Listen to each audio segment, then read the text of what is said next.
Hello everyone. So I'm going to do a quick overview of our respiratory system. So this week, let me just turn some video on here. Hello. So this week you're going to be doing your first proctored test for biology. So this review of the respiratory system is kind of like the last piece to that puzzle. So you can use this to help study if you like. So also don't forget we have a nutrition assignment that's part of our discussion boards for Unit 2, so have a peek at that, and our Mastering Biology assignment. So if you have any questions about anything, feel free to use the discussion board or email me. I check in pretty often to see if you guys need anything. So let me just take away that video so the recording isn't super long, and we will go over our respiratory system. All right, so again, you can find study guides in Unit 2 under the resources down toward the bottom. You'll find a study guide for this first test down there. So it has some of these statements in it, things to look out for when you're reading through your textbook and doing your assignments. So the respiratory system. So it starts off showing what kind of diversity we have in living creatures for respiratory organs. So it has things like, let me just grab a pen here, like the leech or an earthworm would be another example. So they actually exchange oxygen and carbon dioxide right through their skin. So you can see their blood vessels come really close to the surface here. And because their skin is thin and kept moist, they're able to do that. Other forms of living creatures have gills, so these folks would live in the water. And down here is an example of what the surface of gills would look like. So thin membrane that's again kept wet or moist, so that oxygen and carbon dioxide can pass through those cells into the circulatory system. So fish, different kinds of fish, sharks, here it has a sea slug, lobster would be another example of animals that use these type of respiratory organs, gills. So a lot of bugs have these tubes, so trachea tubes or tracheae, branching internal tubes. So along their body they have these openings, and inside there are all these branches that branch out in amongst their cells. So their air exchange kind of happens passively by oxygen and carbon dioxide moving through these tubes and reaching cells around their circulatory systems. So if we're talking about humans, which we will be for this unit, we have lungs, which are organs found inside, and they form a type of sac almost, where oxygen can go into the open space, and within there is exchanged across cells, again thin and moist, into our circulatory system, and the opposite happens as well. So carbon dioxide comes back out. So the main purpose of our respiratory system is this exchange of gases. So our body needs oxygen as part of our process for metabolizing food. So breaking food down and being able to use that energy, our body needs that. So I did talk about this a bit in the digestive system, I believe. So every organism has a blank system, so meaning that all living things exchange materials with their environment. So this would be an open system. So we can interact with and exchange materials with our environment. So oxygen and carbon dioxide is a good example of this.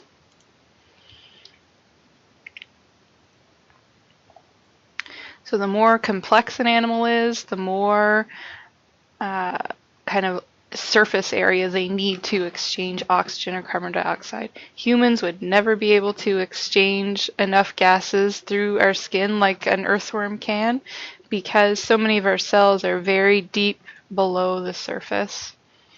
Plus, our skin is not, it's almost impenetrable to that amount of gas exchange. It is not thin or moist. So our lungs have a very large surface area, and that's where we're going to exchange our oxygen and carbon dioxide. This is a neat picture. Sometimes we think of our lungs of just these big open sacs. Like if you saw a diagram, they pretty much just look like this, with these big open air sacs. But in reality, our lungs are made up of all kinds of tiny little branches, so tubes that air pass through. So when you look at a picture like this one, it's easy to imagine why when someone has an asthma attack and all those little tubes could constrict and get smaller, why that is such a big deal.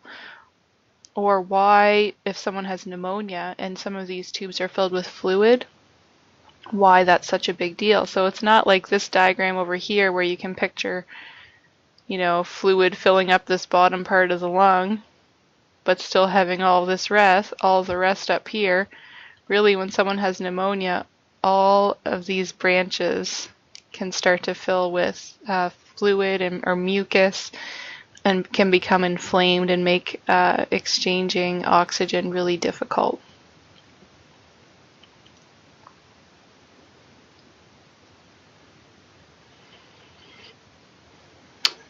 So I think I've said this enough times that all animals require two things for respiration to occur. So the surface has to be thin and moist. So that's like the inside surface of our lungs is that way, or the skin of the earthworm, or the surface of gills for a fish, for example.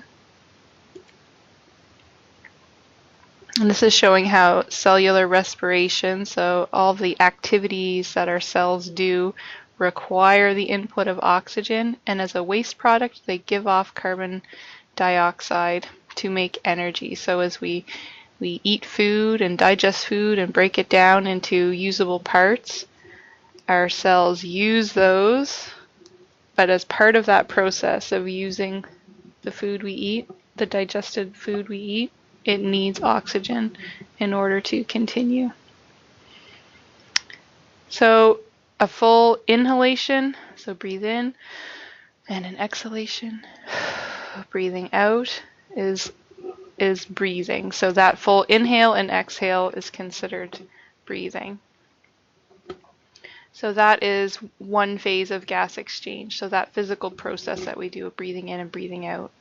Next, on a cellular level, the oxygen and carbon dioxide is transported around our body, so we'll take a peek at that. And then the oxygen and carbon dioxide have to make it in and out of the cells. This is a diagram showing how oxygen and carbon dioxide will diffuse out of. So here it's giving an example of a tiny little artery here, and so this is a red blood cell traveling through the artery. And red blood cells are responsible for, they have something on them called a heme group. So you may have heard of hemoglobin, and that hemoglobin is partly made up of iron, and it will attach to oxygen molecules and transport them around the body. So red blood cells are very important in that regard. And that's why we need enough iron in our body, because that hemoglobin on the red blood cells requires iron to be made. So once these red blood cells get to these really thin, tiny arteries, oxygen is diffusing out of them. So those thin arteries are called capillaries. We'll look at that a bit more in the circulatory system though. And then it makes it into the cells. So those are all the cells of our body. And then as our cells use up that oxygen, it gives off CO2 as a waste product, and that's picked back up into the vein. So from the artery, so lung, for example, would be up here somewhere, and you're picking up oxygen. It's traveling down to deliver it to cells. Once it delivers the oxygen, picks up the carbon dioxide, it's going to travel back, make its way back to the lung. So in amongst there, you'll also have your heart, which actually pumps this blood around, but we'll talk about that in a different unit. Okay, so the structures involved with our respiratory system. So it will probably be important for you to know the pathway that air has to travel through to get down to where it exchanges these gases. So if you're breathing in through the nasal cavity, you would start here. You can also breathe in through your mouth, but you're going to start up here in this area. Next is your pharynx. So if you are all done studying the digestive system, you'll know that pharynx we've already talked about. So that's that crossroads between at the back of the throat. So the pharynx will come in contact with food and air. So as we continue down, we're going to meet the larynx. So the larynx comes after the pharynx, and that's your voice box. So that's where you have your vocal cords, and ideally only air is going to pass through these. If you've ever swallowed water down the wrong way, then you have had some fluid or something get into that voice box, but it's not a pleasant experience. So after the larynx, we come down to the trachea. So the trachea is this long tube here called the windpipe. And here's an example of a connective tissue being used here. These are blue rings that you can see going around the trachea. And actually, if you feel your throat in the front, you can almost feel those little ridges. They're cartilage, and it's helping to keep the trachea from collapsing in. It helps keep it open so you can breathe. So once air's passed through the trachea, you've made it to the right and left lungs. So the first thing it's going to encounter inside the lungs are these bronchus or bronchi. So these are kind of larger, not as big as a trachea, but there are these larger tubes here going into your lungs. Now as the bronchus start to branch off and get smaller and smaller, they turn into bronchioles. And then right at the bottom of these bronchioles, so right at the end, so the smallest kind of piece at the end of all of these branches in your lungs are the alveoli. So the alveoli are these kind of clusters that look a bit like grape clusters. And so these are at the end of all of the bronchioles. And this is the functional unit of your lung. I'll try to write functional, but you may have to just imagine that's what I'm writing because it's going to look bad. Functional unit. So this is where, so another word for where the action is happening. See, I told you it was going to look bad. Functional unit. So this means it's where the magic happens in your lungs. So this is where the actual oxygen is being picked up by your blood, by your circulatory system. And it's giving back the carbon dioxide that it's picked up from the rest of the body. So that's where this is actually happening in the alveoli. And there you have all kinds of blood capillaries like circling around these clusters of alveoli.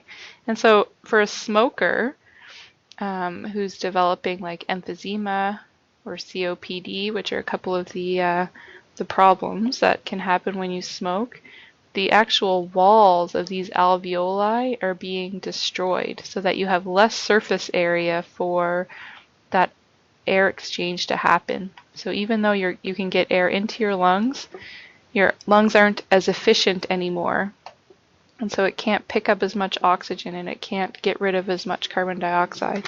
And so once these walls and these alveoli are destroyed by smoking, that's a permanent damage that happens. So trace the route from the mouth to lungs. So if you go back, this would be a good practice to do while you're studying. So we have pharynx, larynx, trachea, bronchus, bronchial, and alveoli. So how does a human actually breathe? So our breathing is something that's called negative pressure breathing. So kind of what that means is that a vacuum is created inside our lungs that actually draws air in as that vacuum is created. So how does that vacuum happen? So our diaphragm, which is this muscle underneath our lungs, is very important in that. So when it contracts, so that muscle tissue there contracts, so that means it shortens. It actually moves down. So when you take in a big breath, you can actually feel that that diaphragm is moving downward. And so that pulls down on the bottom of the lungs to help expand them downward. And then as we are breathing in, something that's also happening is these muscles that we have around our ribs, our rib cage, will also contract and actually expand the ribs outward. So as all of this expansion happens in the ribs and the diaphragm moves down, this negative pressure happens inside the lungs and that draws air inside. And then as we breathe out, the opposite happens. So our diaphragm will relax, kind of, which pushes up the top of, pushes up from the bottom toward our lungs. Our rib cage, our muscles around our ribs will relax and our rib cage will get smaller, which will actually cause the air to come back out. So that's negative pressure breathing. Diaphragm contracts, rib muscles contract, which creates that vacuum. So what controls oxygen? So this is one of those homeostasis things. So when we are, for example, if we're exercising, we are using up, our muscles are working harder, and so we're actually giving off more of that carbon dioxide as waste. So as we give off more carbon dioxide as waste, there's this center in our brain, around our brain stem. So that's this part here that's pointing to. So in our brain stem, there's this center there that says, oh hey, our carbon dioxide levels are getting a bit high. We better do something about this to fix it. So that's why we start to breathe deeper and faster when we are exercising. So carbon dioxide level is increasing. Our brain wants to fix that to maintain homeostasis. So nerves will trigger our muscles around that, so our diaphragm and our rib muscles to actually go faster and to breathe deeper. So hemoglobin, like I mentioned, are those, and I think I have, oh yes, there's a little picture here. So all of these, so this would be a fairly large artery because you can see how many red blood cells can actually pack inside that artery. So every single one of these red blood cells has like 250 million molecules of hemoglobin. So this is what a hemoglobin molecule might look like.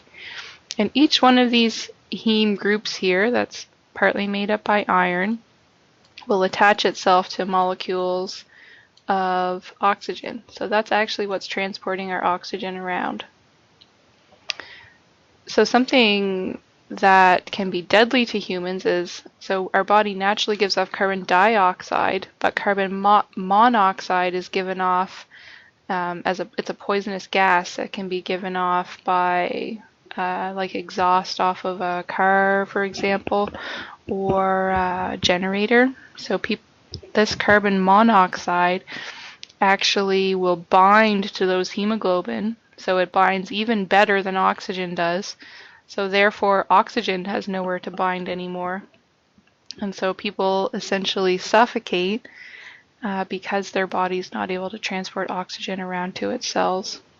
So carbon dioxide, naturally given off by our bodies. Carbon monoxide is a poisonous gas. So smoking. So here's just some important facts. So this is an American statistic, but it kind of gives a show for how deadly smoking actually is. It kills half of all people who smoke. So half of everybody that smokes will die from a smoking-related illness.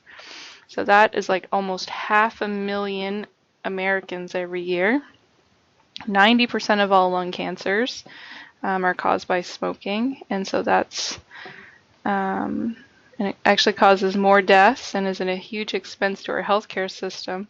So it's more than the combined total of accidents, alcohol and other drugs, HIV, and murders. So it's a real public health concern. This is some of the toxins you'll actually find in cigarettes.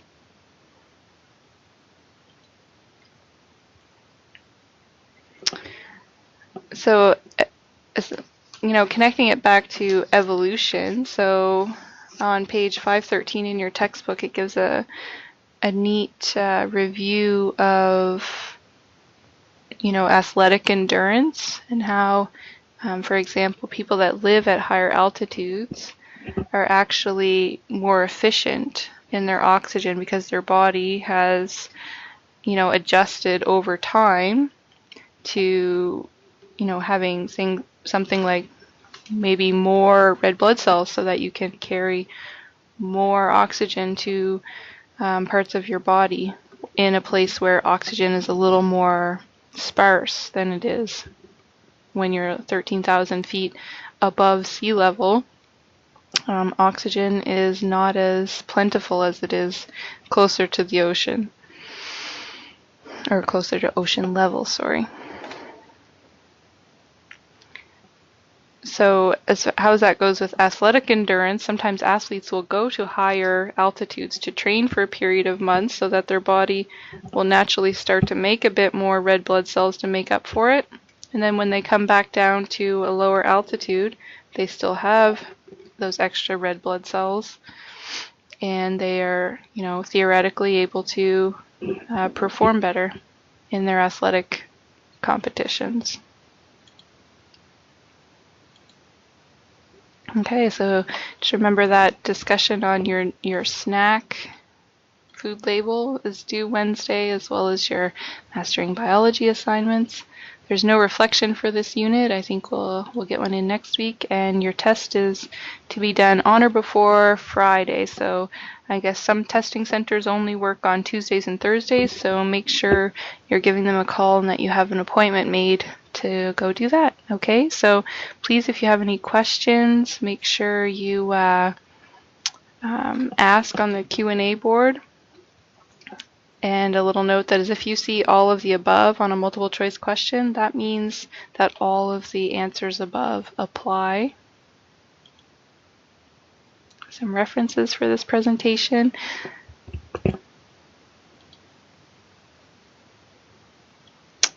All right, guys, so I want to wish you luck this week and let me know if I can help you with anything, okay?